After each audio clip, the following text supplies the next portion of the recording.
Whitburn pulls up for three. Boom! Knocks it down. Curry from the corner at three. Puts it in. For overtime, makes it Garrett. Right.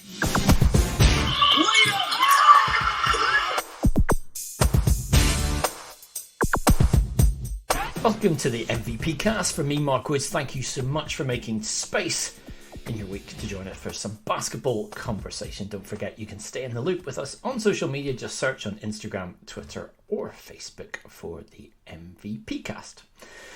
Now, our guest on this edition is hot foot off the plane from Estonia. 2 World Cup qualifiers last weekend for GB's men. Sadly, 2 defeats, no longer in the running for next summer's finals. But there is promise, there is hope, there is talent coming through, and we've got one of them joining us now. He is, I'm going to call him the Warrington Wizard, Patrick Whelan. Welcome to the MVP cast. Thank you. I like that nickname. We'll go with that then. Let's talk about the 2 games first. I mean, it was a narrow defeat to Serbia and Newcastle. I thought the team played really well, particularly in the second half. Tough game in Estonia, as you would expect on the road. How do you guys view those 2 performances in terms of what you wanted, particularly as a few players said that at Newcastle, coming off Eurobasket and coming off their performances and probably the disappointment of that? Yeah, I mean, I think Mark said it after the game. Like, we're at the point now as a country where moral victories don't really mean much. We want to go into these games and actually win and try and compete to be in these big tournaments. So yeah, I think for us, there are positives and negatives to take away, but really want to be winning these games, and we won't be happy until we do. We look back at Eurobasket maybe at this point. Obviously, it's your first big tournament. We're all in Milan, and it's the big stage, and there's Giannis is there, and it feels but big time. As an experience for you, as a relatively young international player, how do you judge it? Because obviously, you want to be in these kind of tournaments, and the eyes of the world or the basketball universe are upon you. But you couldn't sugarcoat it. GB were the lowest ranked team in the tournament, 5 defeats, and not many games were close. I mean, do you look back on that with mixed emotions, or more pluses and minuses, or the other way around? Obviously it was a tough time for the team, but personally, to me, it was the coolest experience. Like, getting to be around those players and just see how they act on the court, how they approach games and stuff, and then how they execute. I thought it was really cool. Obviously, I think we could have been more competitive. I think that came down to, I don't think enough people talk about the injuries that we had going into the camp. Because I think having more point guard play would have helped us a lot. But yeah, definitely, I would say I take more positives than negatives from that experience. Yeah. What's it like though? I mean, you're players, and we have this conversation before the game, or the games in Milan, and it's that thing of we'll treat them like any other team. These players are just basketballers; they're like us. But when you stand back from it, or maybe even after, say, the Greek game, and you were in the lineup, Giannis didn't play, but you get to shake hands afterwards. Is there a pinch me moment there?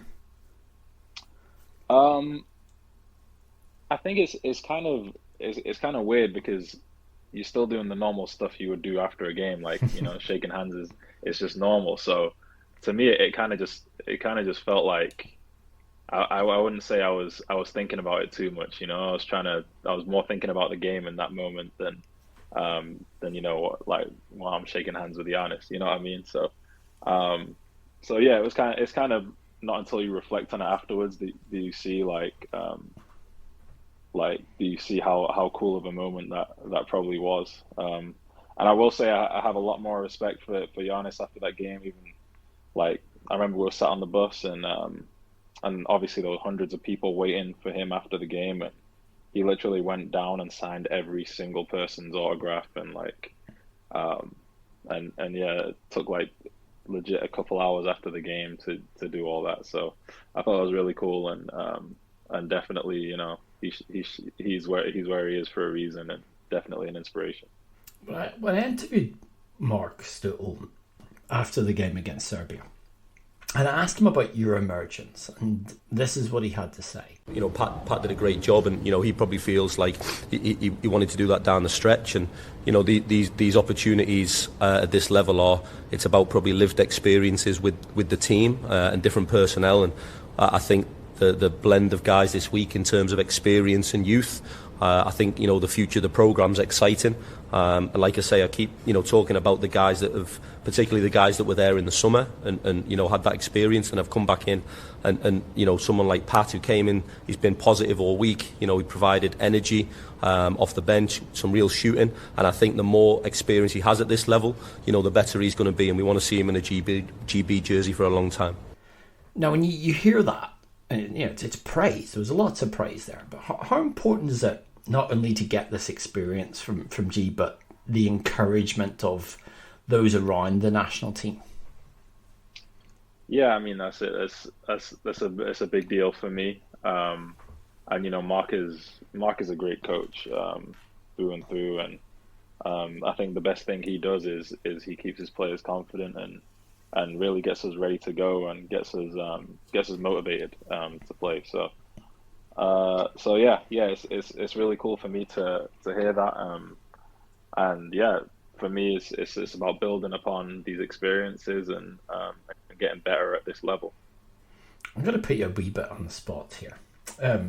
Obviously, there's going to be a review of the setup and the performance team and the coaching team after these past two games. I'm not going to ask you to choose sides here or anything, but as part of this coming generation, and there has been a bit of a changing of the guard with the likes of Dan retiring. What sort of coach do you feel will get the best out of this group or those coming through to this group as we move forward into the next Eurobasket cycle? Yeah, I think it's important. We talk all the time about having consistency as in terms of like the players who are there, and I think it's important now that we have a consistency in the coaching and a coach that really cares about developing us as players and seeing us succeed. So yeah, I would say for the next few years that should be the main goal. When you look back at your start in and around Warrington and Manchester to where you've come now, you're 26 now, and married man as of last summer. We'll talk about that. How big an accomplishment for you is it to have played for GB? Made this your major place your own now. I mean, you're a fixture in this team. I mean, from where you started, where do you rate that as a significant achievement? Yeah, I mean, coming from Warrington is really not it's not easy. There's not a lot of access to courts and stuff.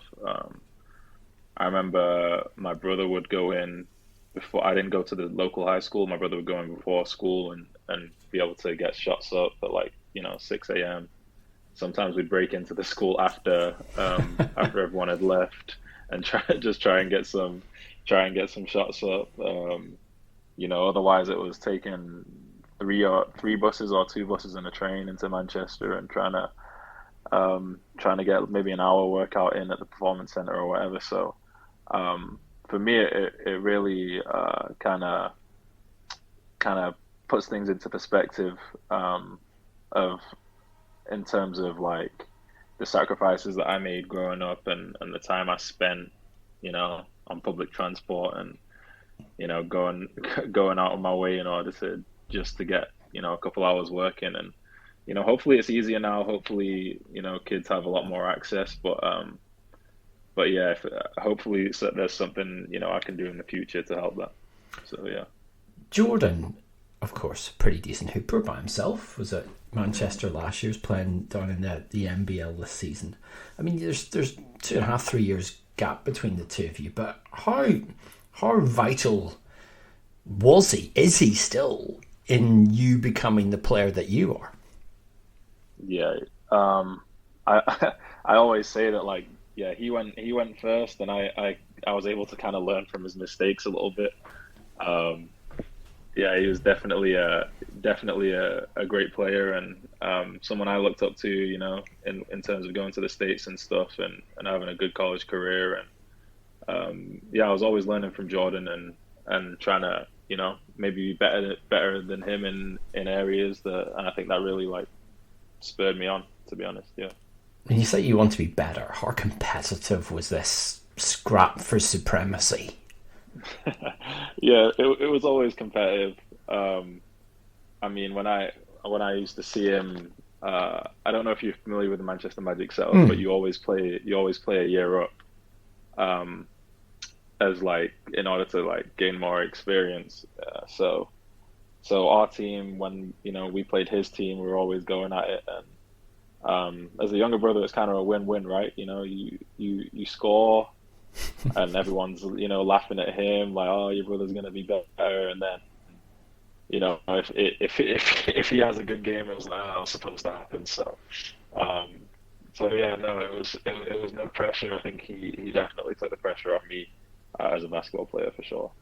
How often would you guys, I don't know, get up early in the morning, as you said, get the bus after school together? I mean, did that become the thing that you did in terms of pushing each other on? Was practice, putting each other through practice, testing each other out?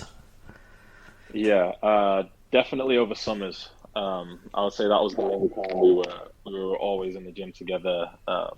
Always working out together, trying to teach each other what we've been learning through the season and stuff. And even to this day, like during the summers, we'll go at each other and pick up, and yeah, it's always fun.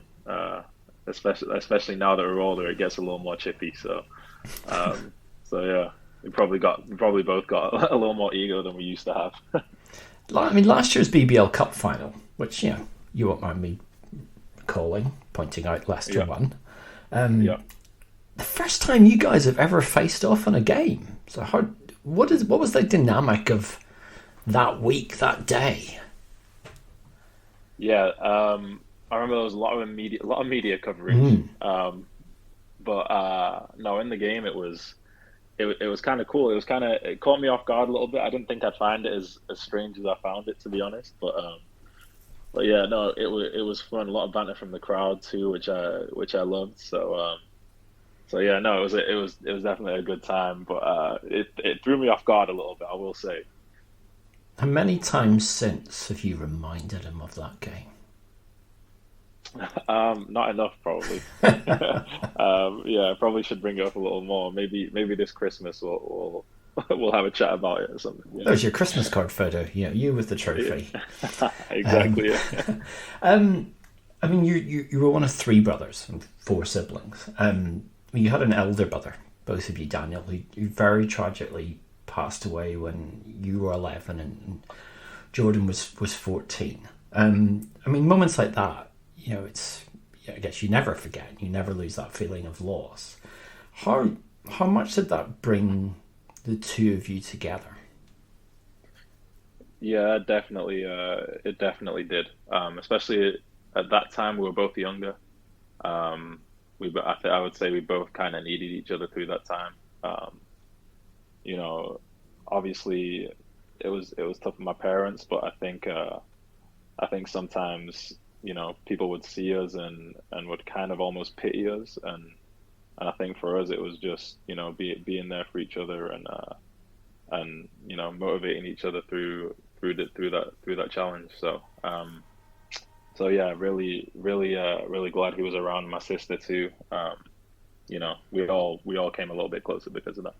How do you cope with that? Especially at the age of 11. I mean, it's just not something you ever expect. I mean, because it was an out of the blue thing.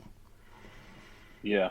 It was honestly a good support system that got us through. Good friends. There was a lot of times, my mum and dad would be away or they'd be out doing something, and we'd have people to take care of us during that time. I remember right after they went to Spain and my dad's family came back from Derby to Manchester and looked after us for a few weeks. So yeah, it was a tough time, but a good support system around us really helped us through, as well as having each other. Knowing, being with people who have, obviously been through the same thing and are feeling the same as you. You can all empathize with each other, and you know how each other are feeling. So yeah, that was again a big part of coping with that. What's the things that you took from your brother when you look back? Is there things that you hold on to? Things that he taught you, influenced you, or the little things that big brothers are supposed to pass on. Yeah, I would say the main example he set was Daniel was always living life to the fullest. Like anytime he went somewhere, he was always appreciative of what he was doing and where he was going, and another key thing he taught me was how to make people around me enjoy themselves and how to make them happy. Every time he was in a room, he would try and be he would be the joker a little bit, and he would always encourage people and always keep them smiling. So yeah, his joy was definitely something that I'll carry over the rest of my life, hopefully. You mentioned your parents and the strength that they gave you as well. I mean, you obviously, when you are kids and you want to do well in a sport, there's always parents, and we always see this with Olympians. We see the gold medals, or we see the successes, but we always forget sometimes that the parents are so huge in getting them to that point. And you two hoopers in your family. How much can you quantify the contribution they have made? Because I'm guessing they probably racked up a fair bit of miles behind the wheel. Mm-hmm. Yeah, it's tough to quantify, really. I just hope one day, I can do something to repay them, or hopefully they're proud of everything that me and my brother and my sister are doing. So yeah, it's tough to quantify. Obviously, a lot of miles, a time spent behind the wheel, and a lot of miles put in, but also just like looking after us when maybe we're miserable after a game, or cooking so much food between me and my brother, like to make sure we're well fed and stuff. Make sure we're ready to go, especially when we're growing. So yeah, it was it's definitely tough to quantify, but no, they were there every step of the way, and probably the main reason why we've been able to succeed. Other thing is that often helps in sport is genetics. And when I was reading and ahead of this podcast, I tucked away at the bottom of your biography from college was your mother Catherine's accomplishments as a basketball player. And this you can tell us exactly how this was done, but she played for Cameroon. I mean, FIBA, at some point, as they do on a regular basis, they create these lists. She was named as one of Africa's top 10 players of the last half century. I mean, this is huge. Tell me about your mum. Yeah, so my mum was, obviously she grew up in Cameroon. She actually played for the national team, I want to say at the age of 16, which obviously doesn't happen, very often. And then she went on to captain a national team. She played in the Ivory Coast for a little bit. Before she came to England, she went to Salford University, which is where she met my dad. And yeah, the rest is history, really. I think she could have accomplished more, but she had some knee problems at some point in her career. And yeah, no, her love for the game, she definitely passed down to us, and yeah, she taught us a lot of what we now know. How much have you been able to find out about her career? I mean, is there anything on YouTube? Is there artifacts, keepsakes that she's kept that guys have been able to see growing up? Yeah, so we found a lot of photographs. Our house was like littered with trophies growing up. We didn't really know what they meant. Like we couldn't. I probably couldn't tell you this to this day, but but yeah, no, there's a ton of pictures, a ton of a ton of memorabilia, I guess. So yeah, it was pretty cool. It's pretty cool to see, you know, that she was this amazing player, and yeah, her career went down a crazy path. She actually told me one time about her having an offer to go to Georgetown to play basketball that she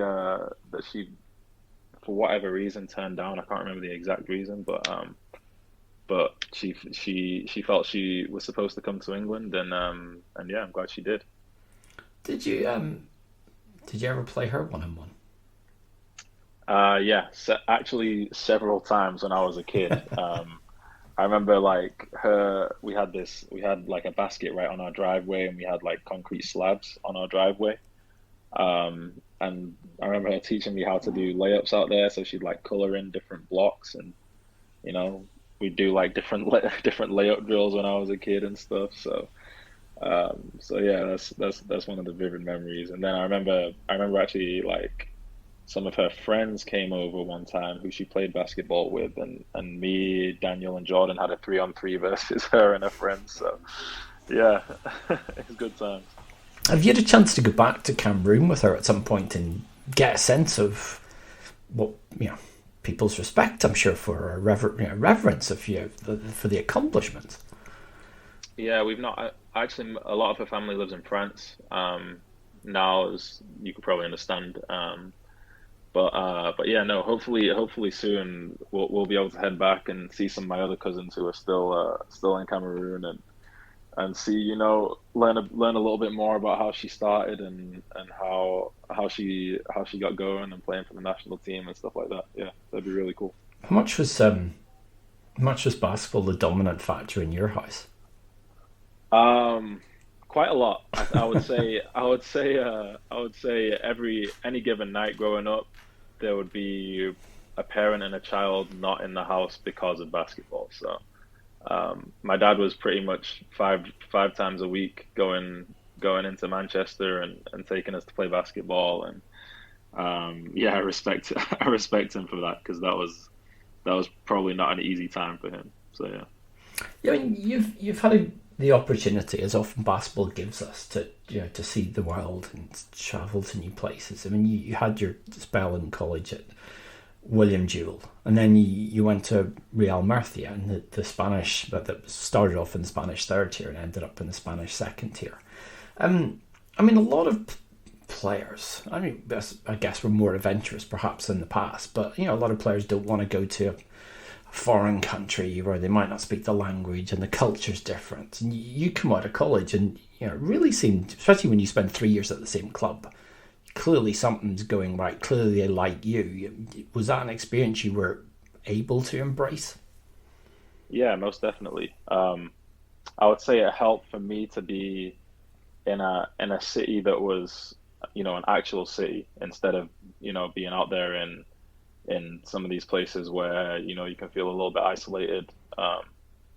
So yeah, no, we had I made some good friends around the city and around the town, and was in a really cool place. And I think that, as well as the professionalism of the club, kept me there for 3 years. So yeah, definitely embraced the experience, and it was amazing. It was a lot of fun. How important was that, you know, personally to do that, and professionally? Because you were a relatively small university, but then, you know, to go pro, you know, you probably need a different level, particularly in Europe. I mean, what did they teach you or add to your sort of basketball education? Yeah, I would say I learned different things. I would say from each year. My first year was I learned a lot about, you know, the style of the game, and you know, what it is to play like the Spanish style of basketball, you know, in terms of the ball screens and the pick and rolls, and more of the coach's game. Second year was building off that, and learning how to be, you know, maybe more of an efficient player, more of a consistent player. Obviously that was stopped a bit short by COVID, but yeah, that's what that year really taught me. And the third year was really like mentally challenging for me as a player. I remember there were times when, stuff wasn't going right, and that's when I probably made the biggest decision in my sports career was seeing a sports psychologist and learning more about the mental side of the game, and working with him a little bit, and yeah, that really changed my game, I would say. What were you finding toughest? Yeah. It was the demand to perform, I would say. Like I would be out there, and rather than playing like myself, I would play as if I didn't want to make any mistakes, and be very safe, and not not aggressive enough, and that you can't ever really play like that, like you're in a box. So yeah, that year really taught me how to be free as a player, and how to express myself on the court like I wanted to. When you speak to a psychologist, and the mind battle is so important in an elite sport. How easy or difficult is it to open up and delve into these things? Because players by their nature, there's that ego, there's that willingness or desire to be impregnable, to be superior, to be consistent. What's the process that you have to go through to unlock the difficulties to then find the solutions?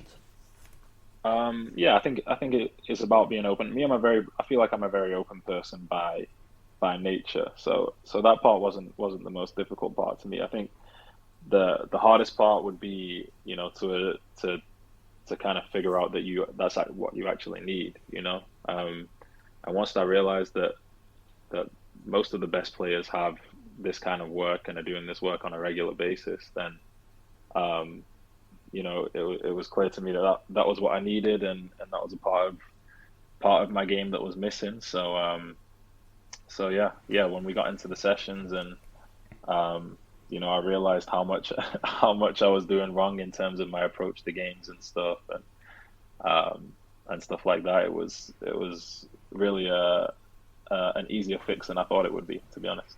What's the biggest takeaway, or the learning from it? Someone that's listening to this and is trying to improve themselves. I don't know. It can be as a person, or an athlete.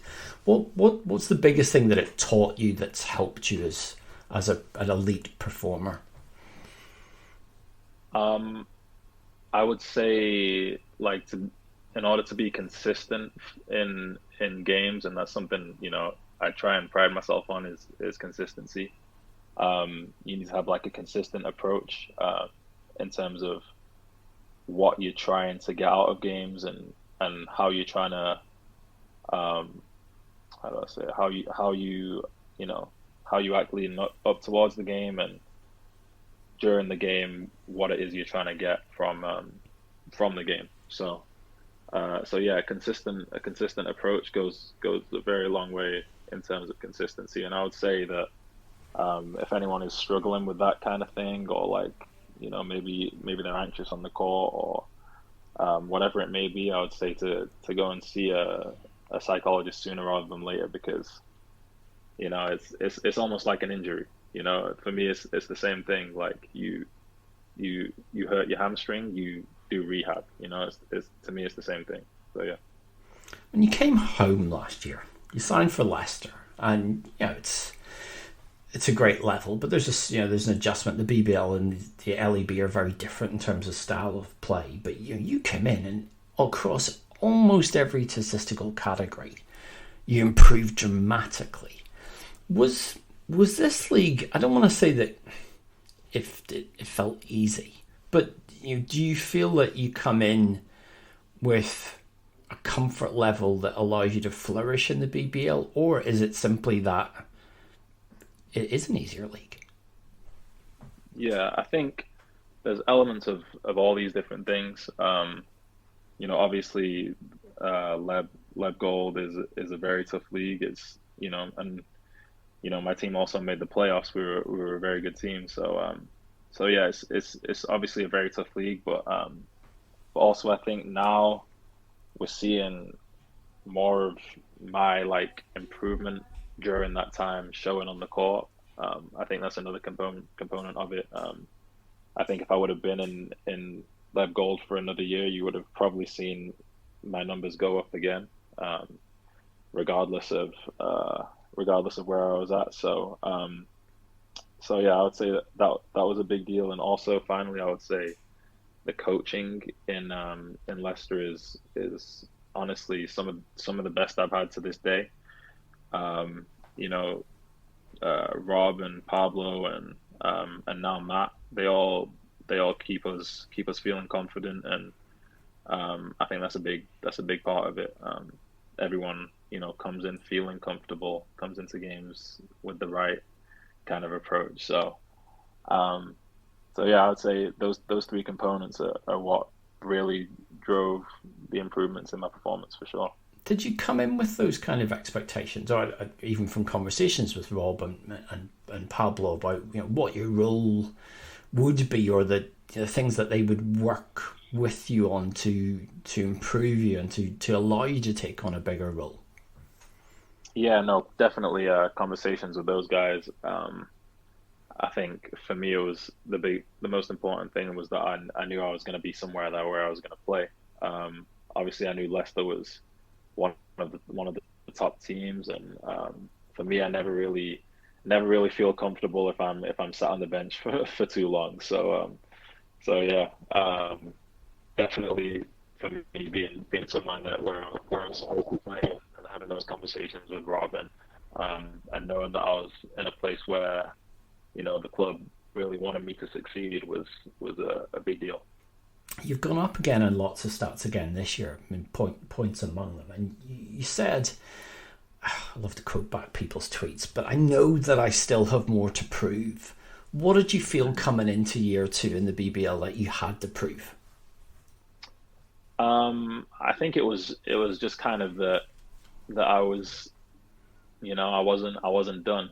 You know, that I had still more to give, and that I could take maybe an even bigger role, and hopefully lead the team a little bit more to more silverware. I think that's always the goal for us. So yeah, I think definitely in year 2 now, I'm looking to push the envelope even more.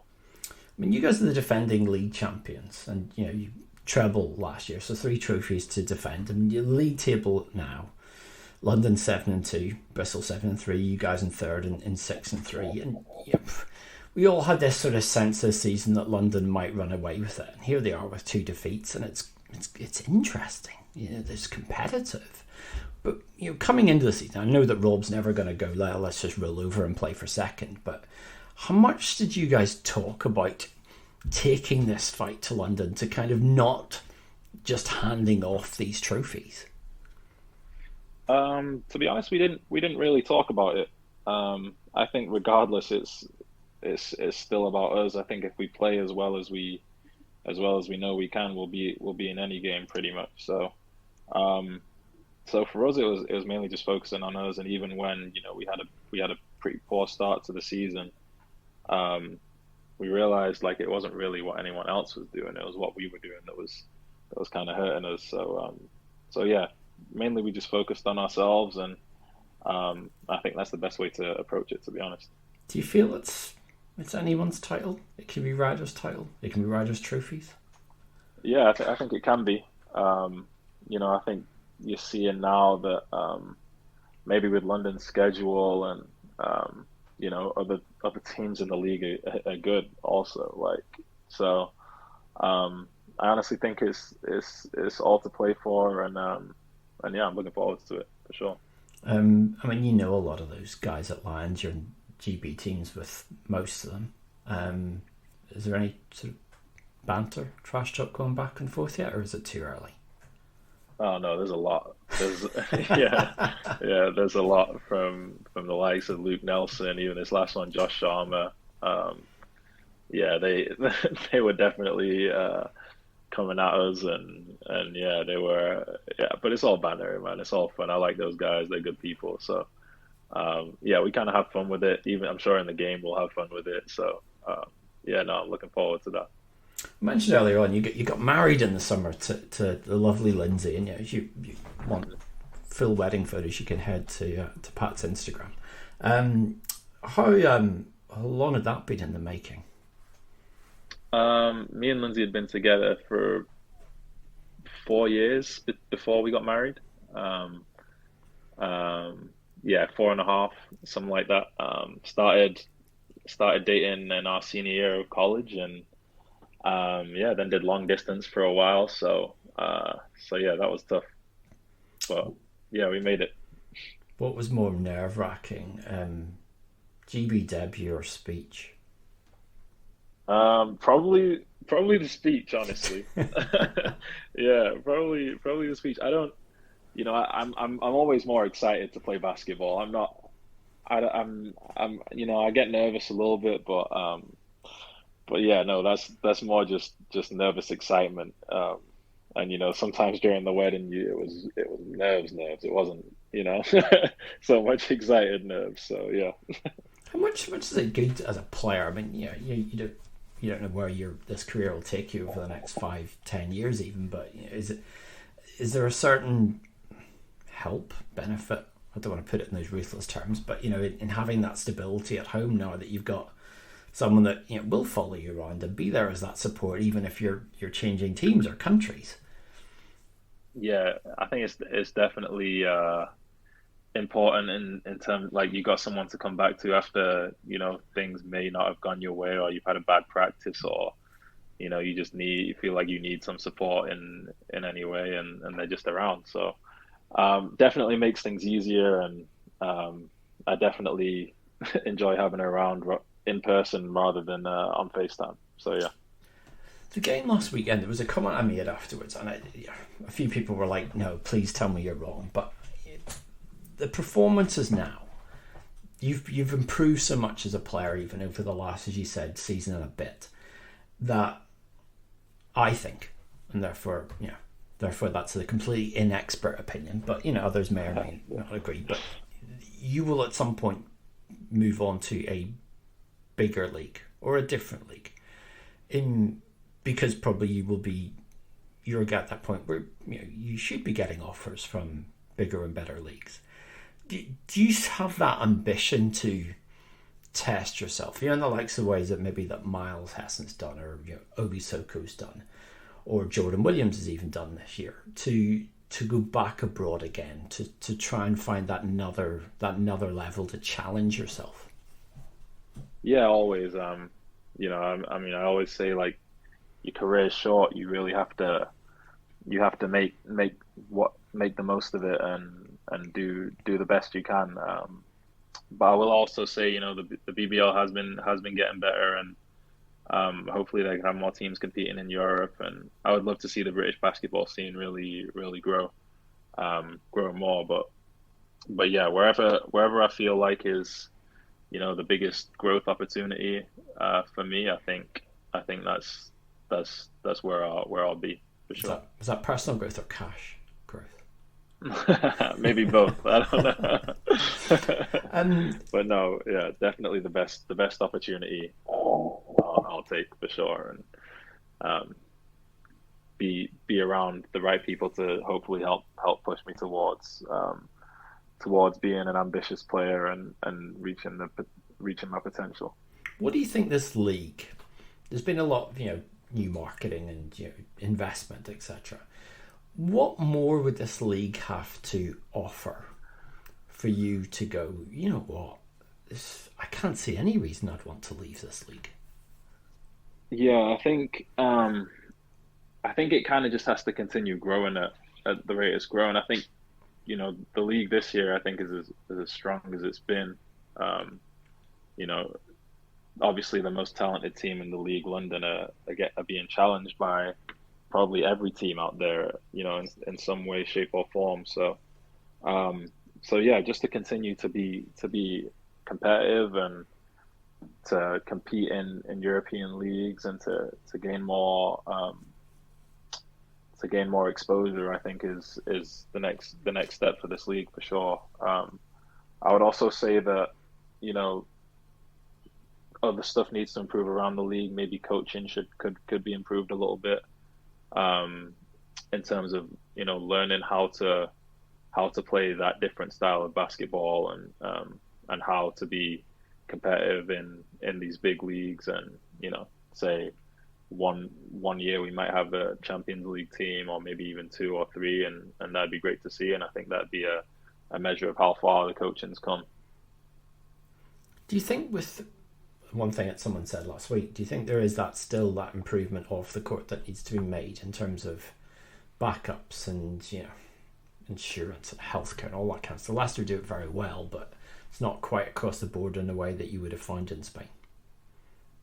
Yeah, I think definitely. I think one thing that would improve the league is, you know, having players on, you know, fully guaranteed contracts. That way, you know, I think the coaching would improve, because they'd have to recruit the right players. And, you know, if they maybe didn't initially think that was the right fit, then, you know, they'd have to, you know, improve their coaching style and bring that player along. And yeah, I think that kind of protection around the players could be better in the league, and hopefully it will be in the future.